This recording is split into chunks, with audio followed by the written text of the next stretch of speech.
Всем привет! Короче, восьмерка-то в гараже, у меня моя поломала слегка. Купил внутреннюю гранату.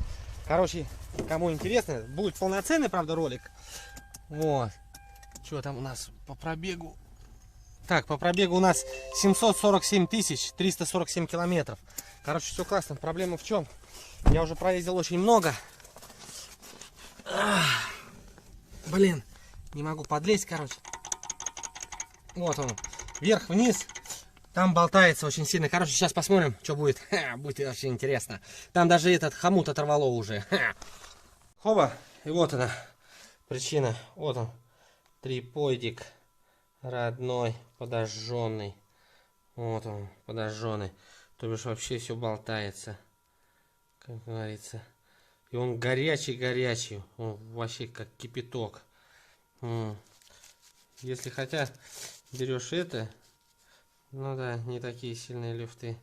А здесь все люфтит, мама, не горюй. Так что вот она причина. Оба. Сейчас буду тестить. Сейчас посмотрим. Через пару секунд поставлю. Сейчас соберу. Вот она новая. И посмотрим, что получится. По итогу еще вторую гранату пришлось еще менять тоже. Второй день у нас продолжается. Сейчас буду тестить. Посмотрим, что получится. Так, ну что, все. Результат готов. Полноценный ролик будет, конечно же, это потом. Не знаю когда. Все, пробег, вот он. 747 350 тысяч. Это Kia Cerato, вторая дорестайлинговая. Полет идет нормально. Проблема была в гранатах, в двух причем. Все, до новых встреч.